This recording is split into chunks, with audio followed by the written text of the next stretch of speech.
नमस्कार। ब्रेक के बाद आपका स्वागत है दिव्य महाकुंभ के शुभारंभ में। जैसा कि आप जानते हैं, भारत की सनातन संस्कृति, आध्यात्म और आस्था का प्रतीक महाकुंभ मेला आज से संगम नगरी प्रयागराज में शुरू हो गया है।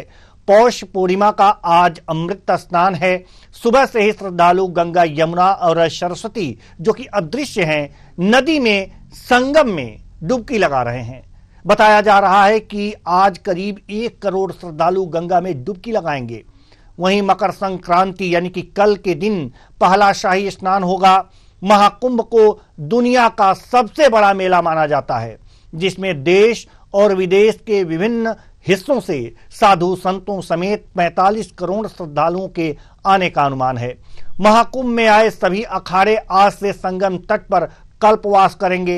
नियमानुसार सबसे पहले जूना अखाड़ा शाही स्नान करेगा। इसके बाद एक एक करके सभी अखाड़े त्रिवेणी संगम में आस्था की डुबकी लगाएंगे। प्रशासन ने महाकुंभ मेले के सुचारू संचालन के लिए विस्तृत व्यवस्था की है और मेला क्षेत्र के साथ साथ प्रयागराज शहर और आसपास के स्थानों पर अभूतपूर्व सुरक्षा व्यवस्था की गई है। महाकुंभ 2025 की शुरुआत हो चुकी है और ये जो महाकुंभ है वास्तव में दुर्लभ है। महाकुंभ मेला हर 12 साल में ये एक बार आता है। महाकुंभ में दुनिया भर के संत, साधु व भक्त आस्था की डुबकी लगाते हैं। इस धार्मिक आयोजन में शाही स्नान का विशेष महत्व है, जिसे अमृत स्नान भी कहा जाता है। ऐसा माना जाता है कि शाही स्नान के दौरान पवित्र नदियों में डुबकी लगाने से पापों का प्रायश्चित होता है और पुण्य की प्राप्ति होती है। अमृत स्नान लोगों को आध्यात्मिकता के करीब लाता है। प्रयागराज का महाकुंभ मेला करीब 4000 हेक्टेयर भूमि पर फैला है और इसे 25 सेक्टरों में बांटा गया है। उत्तर प्रदेश शासन ने महाकुंभ मेला परिक्षेत्र को राज्य का 76वां जिला घोषित किया है। इस साल का महाकुंभ बेहद शुभ माना जा रहा है, क्योंकि ज्योतिषियों के मुताबिक 144 साल बाद ग्रहों का दुर्लभ संयोग बन रहा है। इस दिन सूर्य, चंद्रमा, शनि और बृहस्पति ग्रहों की शुभ स्थिति बन रही है। बताया जा रहा है कि ऐसा दुर्लभ खगोलीय संयोग समुद्र मंथन के दौरान बना था। महाकुंभ के लिए प्रशासन ने संगम तट पर कुल 41 घाट तैयार किए हैं। इनमें 10 पक्के घाट हैं, जबकि बाकी 31 घाट अस्थायी हैं। हमारे साथ इस समय बातचीत के लिए महादेव महाराज धर्मगुरु हमारे साथ जुड़ चुके हैं। बहुत बहुत स्वागत है महादेव जी। महादेव महाराज हमारे साथ जुड़ चुके हैं। एक बार फिर आपका बहुत बहुत स्वागत है।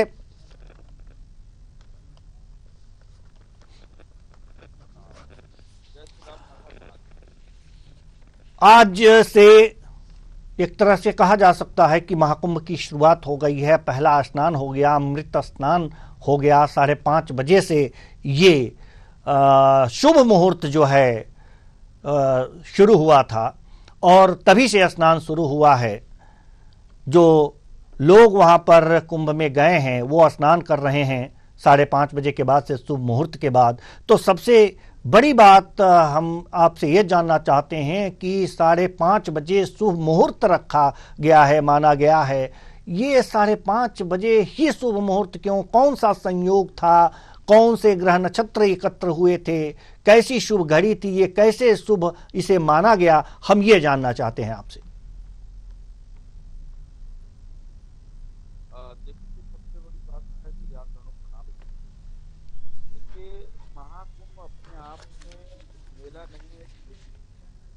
और इसका तात्पर्य हुआ जब ग्रहों का एक विशेष संयोग होता है तो उस विशेष संयोग से एक विशेष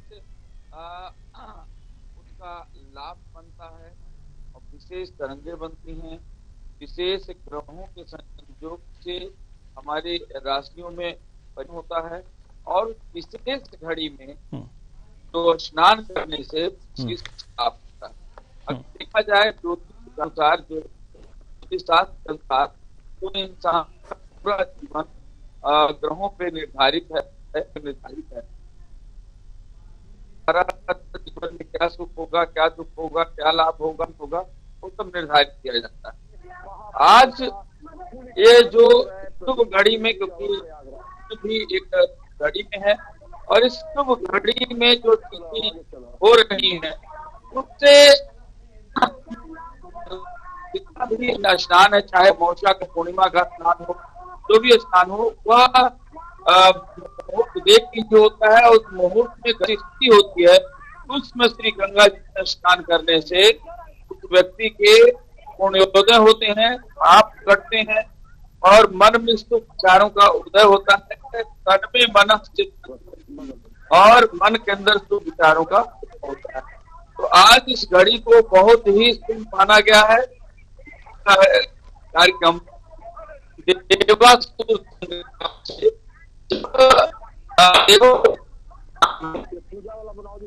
जी महादेव महाराज जी, आपकी आवाज हम तक अच्छी तरह से नहीं पहुंच पा रही है, इसलिए थोड़ी देर बाद हम पुनः आपके पास आएंगे, क्योंकि हमारे जो दर्शक हैं आपकी जो ज्ञान भरी बातें हैं इसे सुन नहीं पा रहे हैं। तो थोड़ी देर बाद हम आपके पास पुनः आएंगे।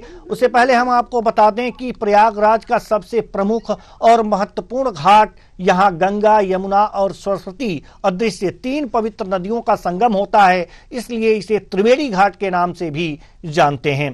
तो ये आज त्रिवेणी घाट पर इस तरह से कहा जा सकता है कि आज महाकुंभ का स्नान शुरू हुआ है 5:30 बजे से, और इसके मुहूर्त के बारे में हमारे महादेव महाराज जी आप सबको बता रहे थे कि किस तरह से यहाँ पर जो यहाँ पर स्थितियां हैं जो भी बनी हुई हैं, दुर्लभ संयोग जो बने हुए हैं, वो उसमें उस स्थिति में, उस परिस्थिति में, उस दुर्लभ संयोग में स्नान करने के बाद से, जैसा कि अभी महादेव महाराज जी बता रहे थे कि पुण्य की प्राप्ति होती है, यानी कि जो मन में वो अच्छे विचार उत्पन्न होते हैं और बुरे विचारों का नाश होता है, ऊर्जा आती है एक तरह से इस दिन, इस शुभ घड़ी में स्नान करने के बाद जो मन की मलिनता है वो खत्म होती है और मन की शुद्धता आ जाती है, नई ऊर्जा का संचार होता है और कुछ अच्छे कर्म करने की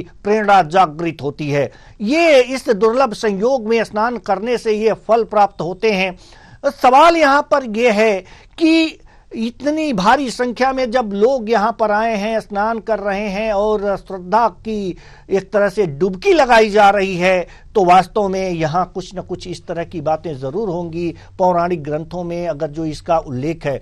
यह भी कहा जा रहा है कि ये जो संयोग बन रहा है, ग्रह नक्षत्रों का जो संयोग बन रहा है, वो 144 साल बाद ये संयोग बन रहा है। और 144 साल बाद जैसे कि ये वो ग्रह नक्षत्र यहाँ पर इकट्ठे हो रहे हैं आज के दिन कि जैसे कि जो समुद्र मंथन हुआ था उसमें से जो अमृत कलश निकला था, उस अमृत कलश को लेकर के देवताओं और दानवों में जो युद्ध की स्थिति बनी थी कि हम अमृत को प्राप्त करके अमर हो जाएं, और इसके लिए जो स्थितियां बनी थी, युद्ध की स्थिति बन गई थी, तो उसमें उसको लेकर जो झगड़े हुए थे, उसमें से अमृत कलश से जो अमृत शलका था वो 4 स्थानों पर गिरा था, और वो स्थान जो है उसमें से एक प्रयागराज है जहां पर महाकुंभ का आयोजन किया गया है 12 साल बाद, और 144 साल बाद वही नक्षत्र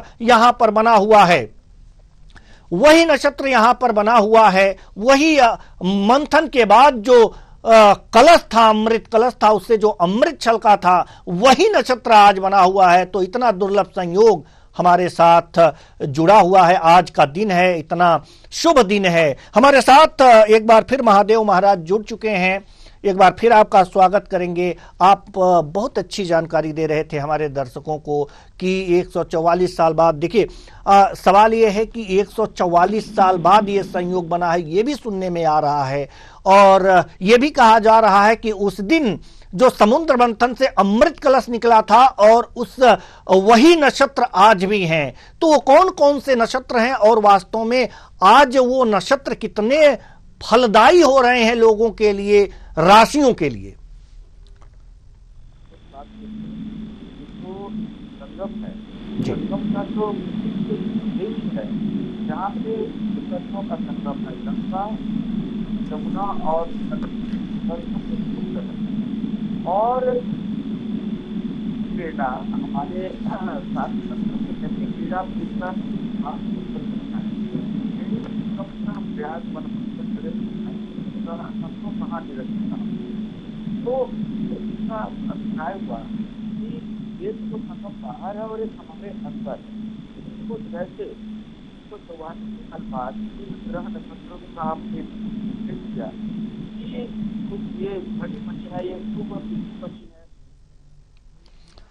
तो एक बार फिर महादेव महाराज की हमारे पास आवाज सही तरीके से नहीं पहुंच पा रही है, तो हम फिर आएंगे और महादेव महाराज जी से बात करने की कोशिश करेंगे। लेकिन उससे पहले हम आपको ये बता दें कि 144 साल बाद ग्रहों का दुर्लभ संयोग बन रहा है। इस दिन सूर्य, चंद्रमा, शनि और बृहस्पति ग्रहों की शुभ स्थिति बन रही है। यानी कि ये जो ग्रह हैं सूर्य, चंद्रमा, शनि और बृहस्पति, ये इन ग्रहों की शुभ स्थिति बन रही है और इस शुभ स्थिति में स्नान करना और पुण्य की प्राप्ति इससे होती है।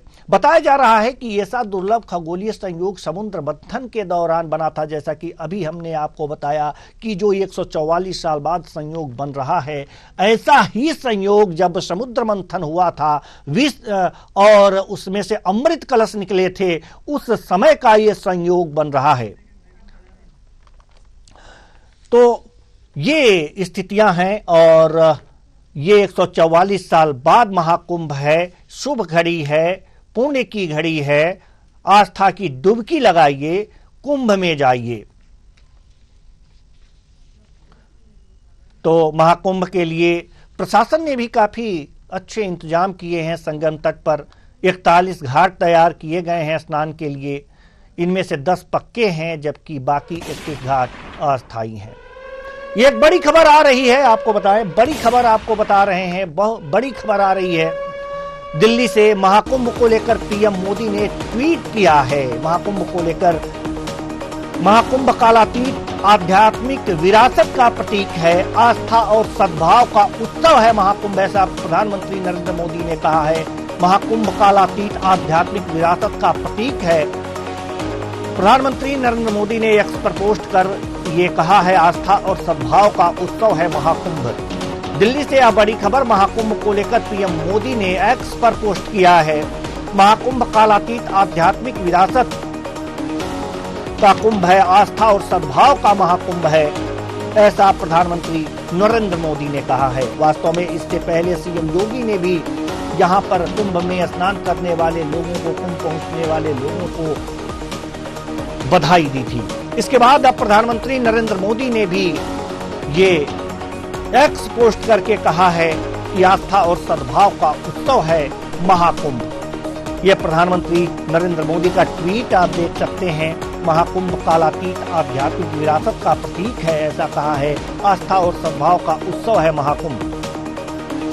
एक बार फिर हम रुख करेंगे महादेव महाराज की तरफ। धर्मगुरु हैं हमारे साथ और कुछ अच्छी बातें बता रहे हैं, लेकिन बार बार तकनीकी दिक्कत के कारण इनकी आवाज नहीं पहुंच पा रही है। तो महादेव महाराज जी, आप तक मेरी आवाज पहुंच रही है?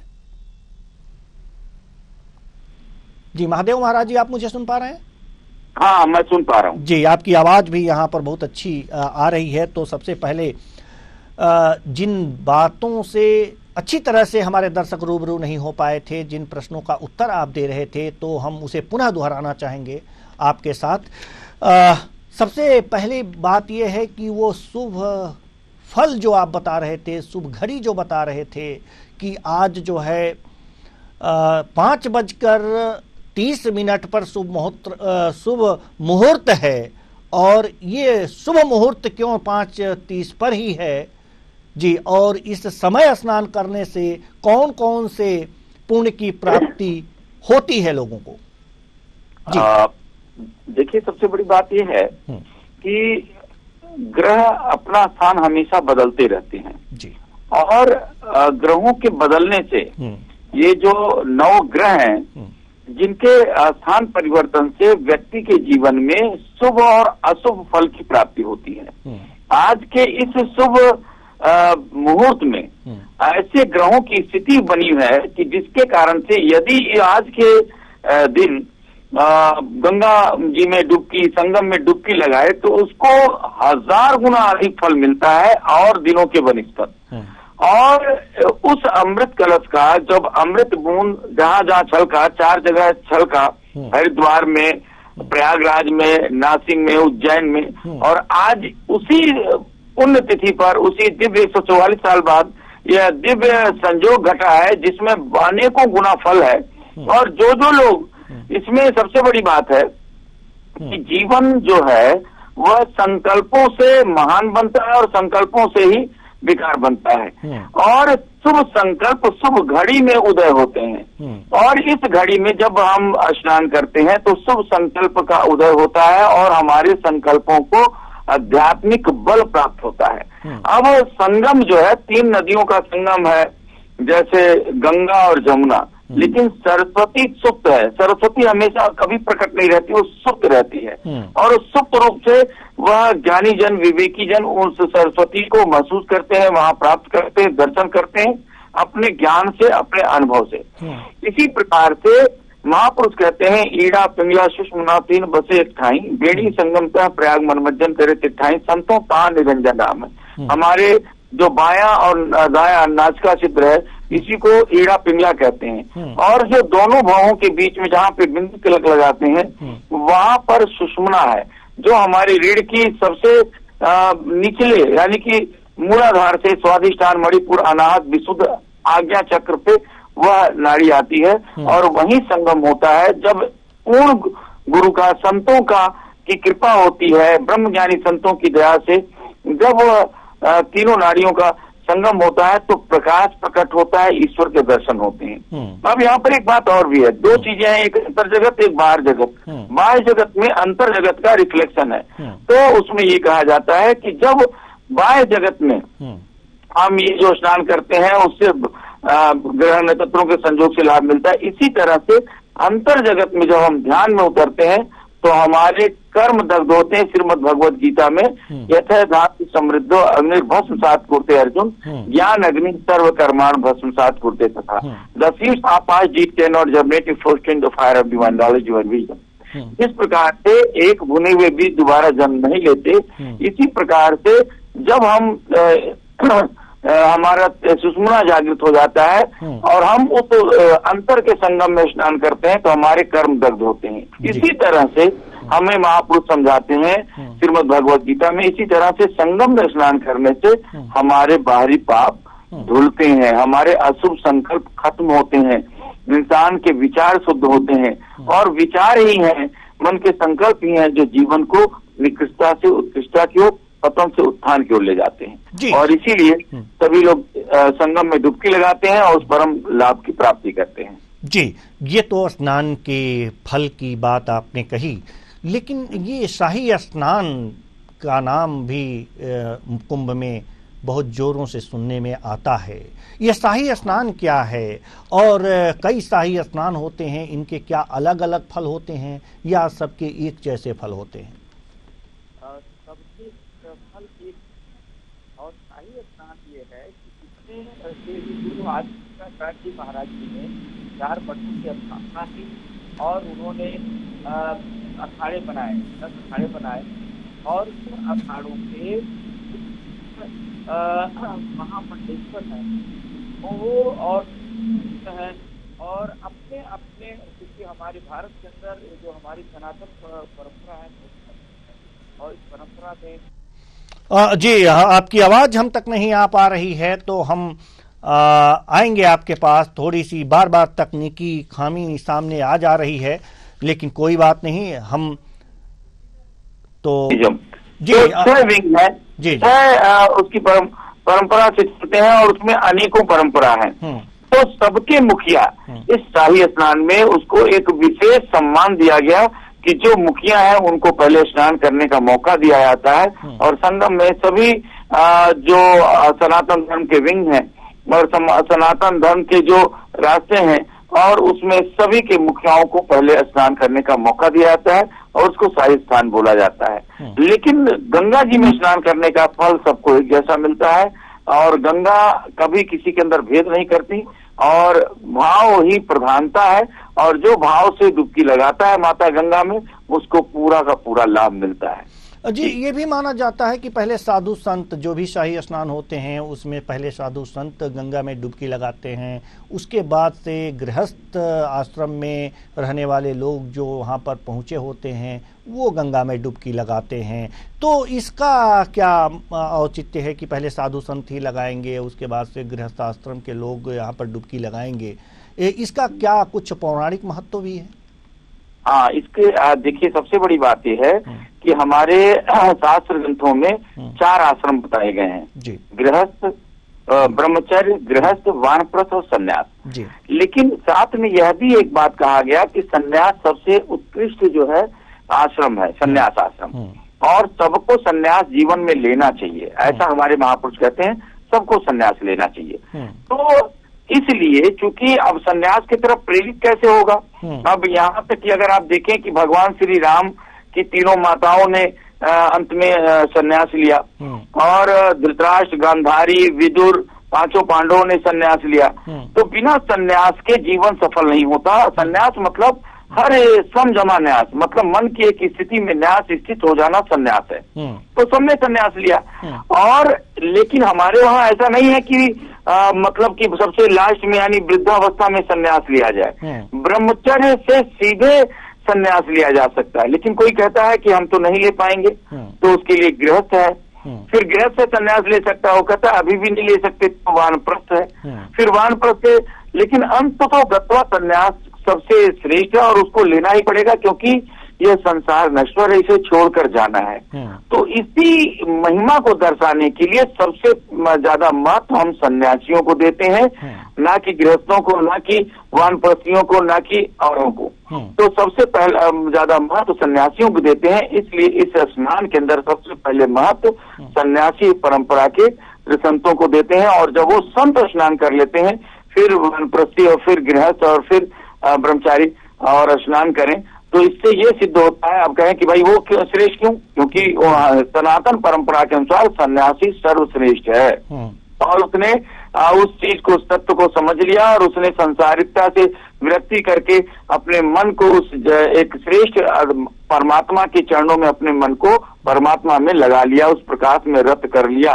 तो इसलिए सन्यास परंपरा सबसे श्रेष्ठ कहा गया है, ये हमारे शास्त्रों में विदित है, इसीलिए सन्यासी को सबसे पहले स्नान करने का मौका दिया जाता है। जी, जैसा कि अभी आपने ये बातें तो स्पष्ट कर दी, लेकिन जो कई शाही स्नान हैं तो क्या ये शाही स्नान के अलग अलग महत्व हैं, उनमें अलग अलग पुण्य कर्म मिलते हैं, प्राप्त होते हैं स्नान करने में? जैसे कि इस महाकुंभ में कई शाही स्नान होंगे, तो चारों शाही स्नान करने जरूरी होते हैं या एक शाही स्नान आदमी कर लिया तो भी पुण्य की प्राप्ति हो गई? क्या स्थितियां हैं इसके बारे में? दरअसल क्या है कि शाही स्नान जो है वह एक बात इतना जान लीजिए कि माता गंगा में डुबकी लगाने वाला हर एक व्यक्ति माँ गंगा का पुत्र है और माँ गंगा सबको समान रूप से कृपा करती हैं। और ये जो शाही स्नान, मैंने फिर मैं दोहरा रहा हूँ, शाही स्नान का मतलब है कि उसमें सन्यास की परंपरा को महत्व दिया जाता है कि हर एक इंसान अंतोगत्वा सन्यास के अंदर प्रवेश करे, सन्यास ले, क्योंकि इसी से जीवन मुक्ति का आनंद होता है। और जितनी भी शाही स्थान है उसमें सन्यास को प्रमुखता रख के और ये बात किया गया है, लेकिन लाभ सबको बराबर मिलता है। और लेकिन जैसे मौनी अमावस्या है, पूर्णिमा है और जो ये जितने भी उसमें बीच में शुभ तिथि आते हैं तो सबका अलग अलग फल है। और इसीलिए उन पर्वों पे, उन त्योहारों पे, जैसे मौनी अमावस्या में दान करके, स्नान करके दान करने का फल और ये दर्शाया गया है। अच्छा, अगर आप ये सोचें कि कई लोग क्या करते हैं कि उसी दिन विशेष दान करते हैं बाकी दिन नहीं, तो ऐसा नहीं है। दान करने का फल हमेशा शुभ है और गरीब और आवश्यक जरूरतमंद व्यक्ति को कभी भी दान करने का लाभ है, लेकिन इन तिथियों पे विशेष लाभ दर्शाया गया है। लेकिन जब व्यक्ति दान करता है उसकी वृत्ति समाज के सहयोग के प्रति जागृत होती है, समाज का सहयोग करता है और उसी अनुसार से उसको लाभ मिलता है, व्यक्ति का किया गया पुण्य उसे मिलता है। लेकिन ऐसे तिथियों पर उसको होता रिमाइंड होता है, जैसे वैसे चॉकलेट डे है, फ्रेंड्शिप डे है, तो उसको एक विशेष तिथि में वैलेंटाइन डे है, वो विशेष तिथि पर लोग गुलाब देते हैं और करते हैं। अब उससे होता है कि वो डे है, लेकिन ये चॉकलेट खाने का लाभ तो रोज है, क्योंकि ऐसा तो नहीं चॉकलेट डे के दिन चॉकलेट खाएंगे, या मदर्स डे, फादर्स डे, इसका तो रोज का है। लेकिन वो डे से वो उनकी परंपरा बनी रहती है, वो याद आती है कि विशेष दिन दिया गया। ऐसे अध्यात्म में है मौनी अमावस्या में स्नान का, दान का विशेष फल गिना गया है। लेकिन जब भी आप दान करेंगे, समाज का सहयोग करेंगे, समाज में सद्विचारों का कृषण करेंगे, तो उसका लाभ बनेगा। और इसलिए इन परंपराओं को एक दिवस दिया गया कि एक भूला भटका इंसान उस दिवस पे आके उस चीज को रिमाइंडर करे, याद करे और फिर से सनातन परंपरा में जुड़ के और समाज के सहयोग में, समाज के सौहार्द में लग जाए, समाज में ज्ञान व्याप्त हो, अध्यात्म व्याप्त हो, सौहार्द व्याप्त हो, इसके लिए लग जाए। जी, हम आएंगे आपके पास। हमारे साथ एक और हिंदू धर्म गुरु जुड़ चुके हैं, सोमेश्वर नंद महाराज जी। बहुत बहुत स्वागत है आपका हमारे इस कार्यक्रम में। आपसे कुछ ज्ञान की बातें जानना चाहेंगे हमारे दर्शक, चूंकि आज जो है महाकुंभ का शुभारंभ हो चुका है, तो इसमें तमाम बातों पर, शाही स्नान पर भी हमने बात कर ली और भी तमाम स्नानों पर बात कर ली महादेव महाराज जी से। बात अब हम कल्पवास की करते हैं। कल्पवास की बात भी हम लोग ज़्यादा सुनते रहते हैं, तो कल्पवास का मतलब क्या होता है हम आपसे जानना चाहेंगे, और इसमें पुण्य फल कितने प्राप्त होते हैं अगर सामान्य आदमी जाकर के गंगा स्नान करके घर चला आता है, या कल्पवास और जो कल्पवास करता है, तो इसमें पुण्य की भागीदारी क्या होती है? जी, इसमें 4 स्थानों पे कुंभ लगता है। कल्पवास 4 स्थानों पे किया जाता है, परंतु विशेष से हम तीर्थराज प्रयाग में मान्यता मानते हैं। क्यों मानते हैं? कि यहाँ जो है ऋषि भारद्वाज जी ने अपना जो है कल्पवास किया, यहाँ तीर्थराज प्रयाग में उनका जो है अस्तित्व जुड़ा रहा। भगवान राम जी भी कल्पवास करने के लिए आए। तो कुंभ की विशेष जो है हम जो है चर्चा भी जाए तो साधु, आप बोलते सुन रहे थे कि साधु सन्यासी है प्रणाम क्यों करते हैं, ये बड़ा गुण है कि हम जब पुरातन काल के जो है ग्रंथों में जाते हैं, शास्त्र हमारे 6 शास्त्र हैं, 4 वेद, 6 शास्त्र, 28 दर्शन शास्त्र, 18 पुराण।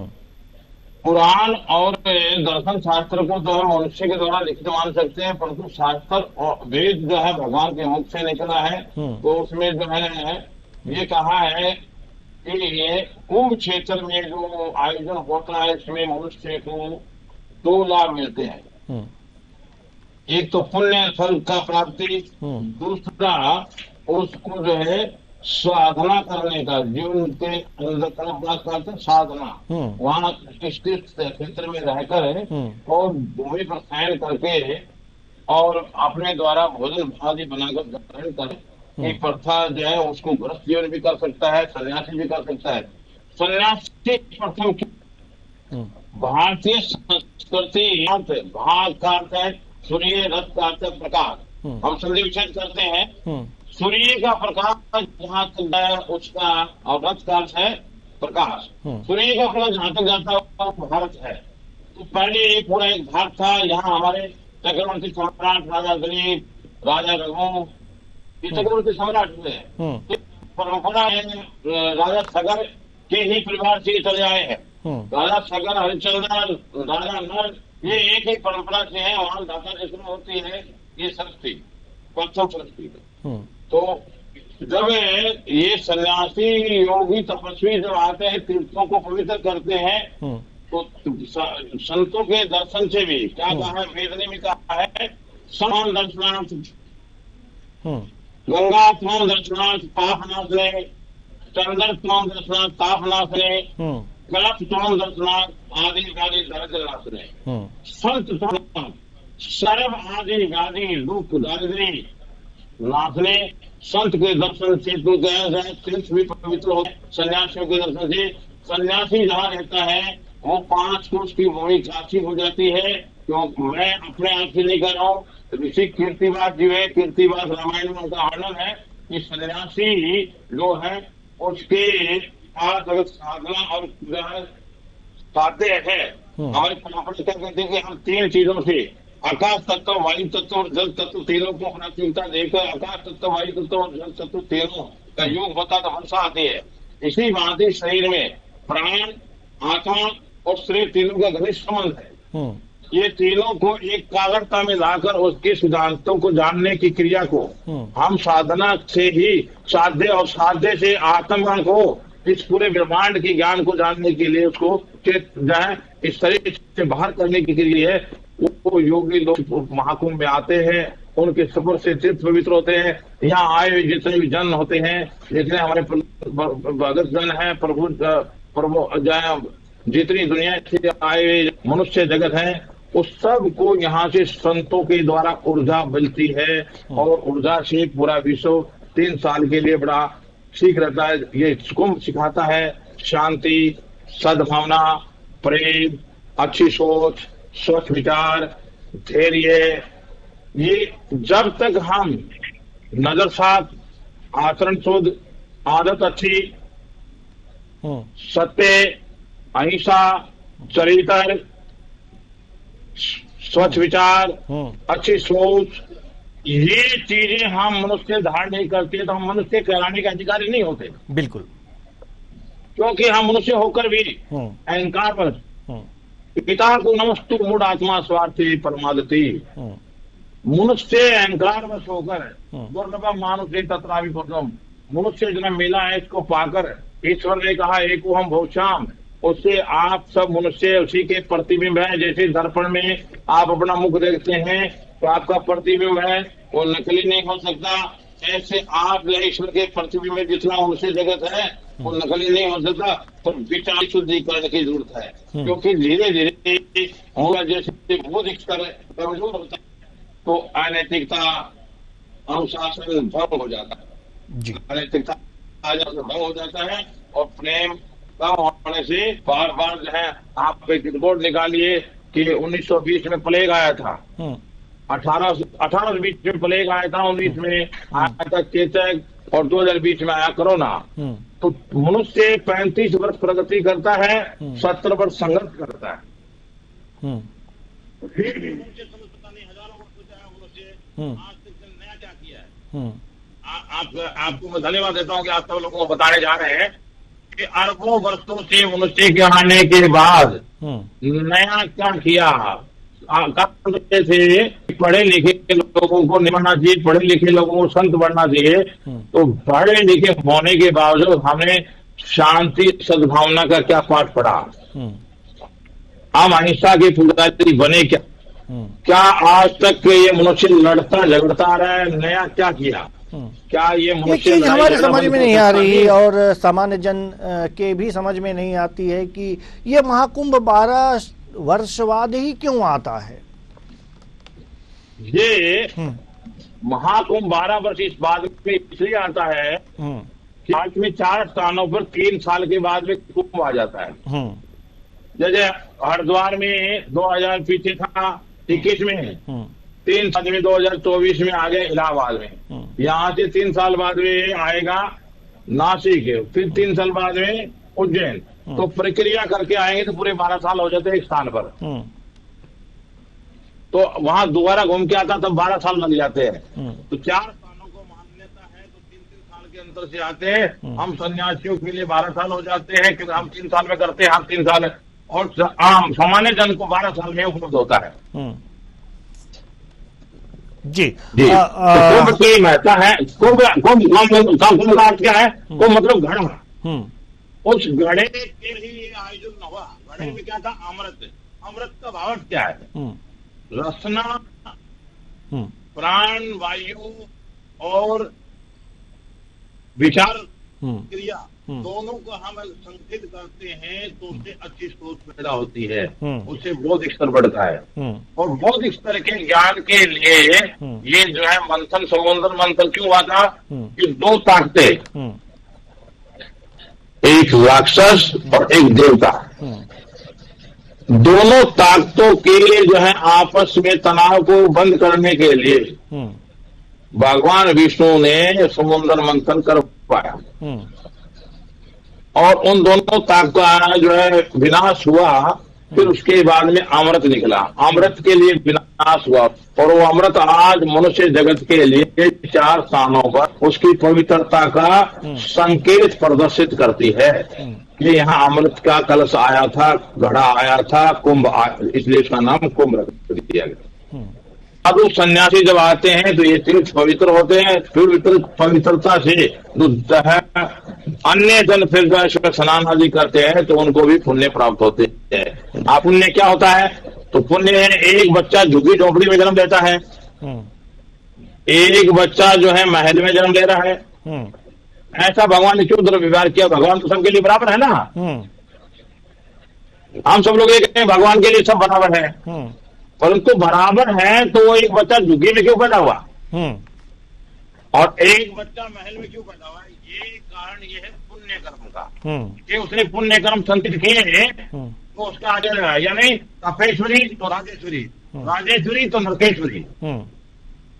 उसके उपरांत अगला जन्म अगर मिलता है तो राजा बनता है और राजा बनने के बाद में वो अच्छे शुद्ध कार्य नहीं करता है तो नरकगामी हो जाता है। नरक किसके कहते हैं? यानी आपदा और विपदाओं के अंदर जो है जीव घुसा रहता है, नाना प्रकार की जन्म लेता है। हम कहते हैं कि नहीं, मनुष्य बनता है, ये भी असत्य है। जी ठीक है, ठीक है, आएंगे हम आपके पास। ठीक है, आएंगे आपके पास। हमारे साथ महादेव महाराज भी जुड़े हुए हैं, हिंदू धर्म गुरु हैं। बात कल्पवास की अगर जो हम करें तो कल्पवास में गृहस्थ लोग भी कल्पवास करते हैं, संत लोग भी कल्पवास करते हैं। तो सबसे पहले इन दोनों के कल्पवास का अंतर बताइए और इस कल्पवास में होता क्या है ये भी हमें समझाइए। जी महादेव महाराज। देखिए, सबसे बड़ी बात यह है, पहले एक बात क्लियर कर लीजिए, सूर्य जिस प्रकार से अपने प्रकाश, अपनी रश्मियां सब पर समान बरसाता है। अब लाभ किसको कितना मिलता है? जो जितना अधिक सूर्य के संपर्क में यानी उसके किरणों के संपर्क में रहेगा उसको उतना ही लाभ मिलेगा। सूर्य कभी भेद नहीं करता, ईश्वर अपनी कृपा में कभी भेद नहीं करते कि ये सन्यासी इसको ज्यादा दें, ये गृहस्थ इसको कम दें।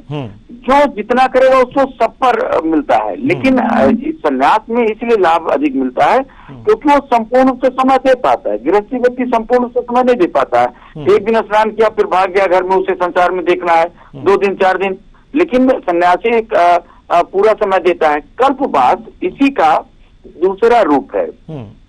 गृहस्थों ने देखा कि सन्यासी संपूर्ण लाभ ले रहे हैं, तो कैसे लाभ ले रहे हैं कि पूरा समय देते हैं। हर तिथि, हर जो पुण्य तिथि पर पुण्य ग्रहों के संयोग पर स्नान कर रहे हैं तो पूरा का पूरा उतने समय 2 महीना विरक्त हो जाते हैं। एक तरह से एक जीवन में गृहस्थ में भी एक संन्यास का समय लेते हैं और इसी को कल्पवास कहते हैं। मतलब थोड़े समय के लिए गंगा नदी के किनारे वास करना, गंगा जल का सेवन करना और शुद्ध भोजन यानी सात्विक भोजन करना, सात्विक चिंतन करना, नाम जप करना और पूजन भजन में लगाना। जब ऐसी स्थिति होती है तो हमारे मनुस्मृति में कहा गया, धृति क्षमा दमो संयम शौच इंद्रिय निग्रह द्रविद्या सत्यम क्रोध दशकम धर्म लक्षणम।